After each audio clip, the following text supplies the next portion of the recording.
दोस्तों, रसिया को मिला काफी बड़ा धोखा। तुर्की की सच्चाई आई सामने। भारत जैसा दोस्त नहीं। जी हाँ दोस्तों, इस वक्त की एक काफी बड़ी खबर निकल के आ रही है। आप लोग जानते होंगे कि इन दिनों रसिया, चाइना, तुर्की और पाकिस्तान जैसी कंट्री का काफी अच्छे से साथ दे रहा था। इसकी वजह से भारत और रशिया के बीच काफी दूरियां भी पनपती जा रही थी।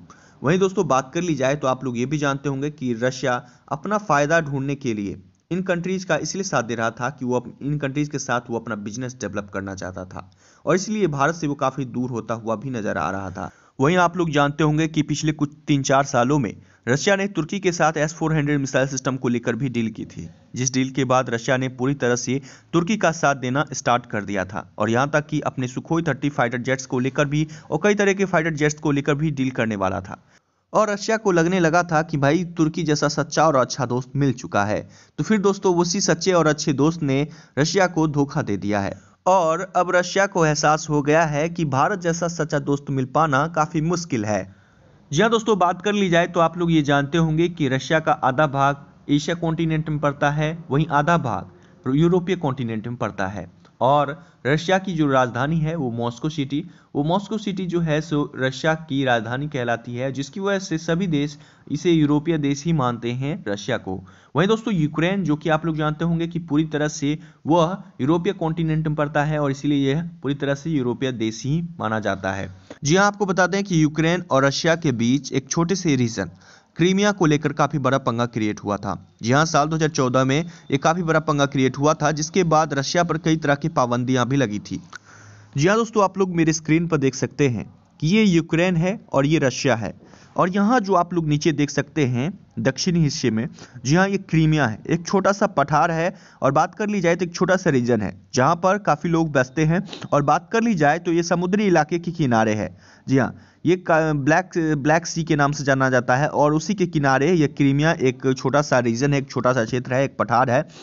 और ये जो हिस्सा देख रहे हैं ये क्रीमिया और रशिया को जोड़ता है। वहीं दोस्तों, उस तरफ दक्षिणी हिस्से में देख सकते हैं यूक्रेन के ठीक दक्षिणी हिस्से में क्रीमिया बसा हुआ है। तो दोस्तों, इस तरह बात कर ली जाए तो उस वक्त क्रीमिया को यूक्रेन के हिस्से में अधिकार क्षेत्र में दे दिया गया किसी कारणवश। और बात कर ली जाए तो पूरी दुनिया ने, UN ने ये मान लिया कि भाई अब यूक्रेन का हिस्सा जो है क्रीमिया है, क्रीमिया जो है यूक्रेन का हिस्सा हो चुका है। तो दोस्तों, इसके बाद रशिया उस वक्त सोवियत संघ था, तो उस वक्त वो काफ़ी ज़्यादा वर्चस्व में था। तो उस वक्त यूक्रेन पर भी रशिया का ही कंट्रोल था, काफ़ी ज़्यादा कंट्रोल था। और बात कर ली जाए तो उस वक्त यही सोचता था रशिया कि भाई हम जब चाहेंगे क्रीमिया को वापस फिर ले लेंगे।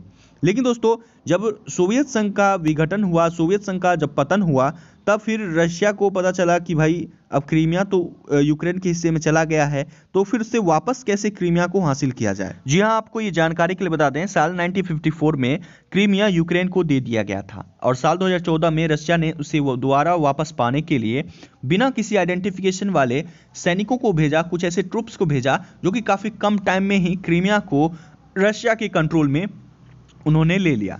जी हाँ, बात कर ली जाए तो यूक्रेन सैन्य क्षमता के मामले में रशिया से काफ़ी कमज़ोर था, जिसकी वजह से काफ़ी कम समय में ही रशिया के कंट्रोल में क्रीमिया आ चुका था।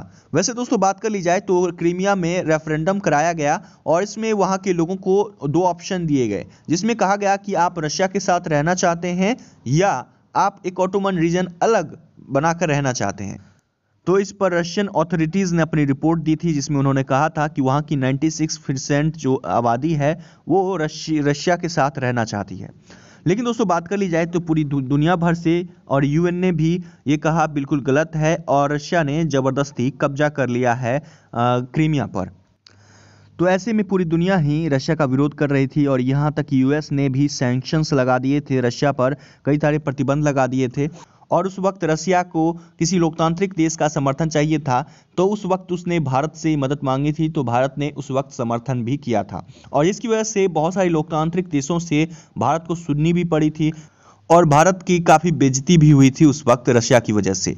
लेकिन दोस्तों, फिर भी भारत ने रशिया का साथ नहीं छोड़ा। वहीं दोस्तों, आप लोग जानते होंगे कि पिछले कुछ 2-3-4 सालों से आपको पता होगा कि तुर्की और रशिया के बीच काफ़ी ज़्यादा नज़दीकियाँ बढ़ती जा रही थी, क्योंकि आप लोग जानते होंगे कि तुर्की रशिया से हथियार खरीद रहा था, और जब S-400 मिसाइल सिस्टम तुर्की ने रशिया से खरीदा, उसको लेकर डील की, तब तो रशिया जो है पूरी तरह से तुर्की के पक्ष में आ चुका था और हर बात में तुर्की का साथ देने लगा था। वहीं चाइना के साथ भी अपनी नजदीकियां बढ़ा रहा था। वहीं दोस्तों बात कर ली जाए तो फाइनली तुर्की ने भी रशिया को धोखा दे दिया है। जी हाँ, बात कर ली जाए जब से यूएस ने सैंक्शंस लगाए थे तुर्की और रशिया पर, तो बात कर ली जाए तब से दोनों ही डिप्लोमेटिकली और डिफेंस को लेकर भी एक दूसरे को कोऑपरेट कर रहे थे। लेकिन दोस्तों फाइनली तुर्की ने रशिया को धोखा दे दिया। जी हाँ, बात कर ली जाए तो यूक्रेन में जो तुर्की के एम्बेसडर हैं यागबुर अहमद, उन्होंने कहा कि हम कभी भी क्रीमिया के मुद्दे को लेकर कभी भी कितना भी करीब क्यों ना आ जाएं, लेकिन क्रीमिया के मुद्दे को लेकर कभी भी हम रशिया का साथ नहीं देंगे। भले ही हम रशिया के कितने भी करीब क्यों ना आ जाएं, लेकिन क्रीमिया के मुद्दे को लेकर कल भी हम रशिया के खिलाफ खड़े थे और आज भी हम रशिया के खिलाफ खड़े हैं और कल भी खिलाफ खड़े रहेंगे क्रीमिया के मुद्दे को लेकर। तो दोस्तों इस तरह से साफ साफ तुर्की ने कह दिया है कि भाई हम रशिया का साथ नहीं देने वाले और हम कभी भी उसका साथ छोड़ सकते हैं। वैसे दोस्तों बात कर ली जाए तो इसको लेकर तो साफ साफ ये काफी बड़ा झटका लगा है रशिया को, क्योंकि रशिया ने तुर्की को काफी अच्छा दोस्त मान लिया था, क्योंकि जब से यूएस ने तुर्की और रशिया पर सैंक्शंस लगाए थे तब से एक दूसरे को काफी ज्यादा कोऑपरेट कर रहे थे और रशिया ने भी मान लिया था कि भाई तुर्की हमारा बहुत अच्छा दोस्त है। लेकिन तुर्की ने साफ साफ कह डाली कि भाई हम कभी भी तुम्हारा साथ छोड़ सकते हैं। तो दोस्तों इस तरह से अब रशिया को एहसास हो गया होगा कि भाई भारत से अच्छा दोस्त उसे कहीं नहीं मिल सकता।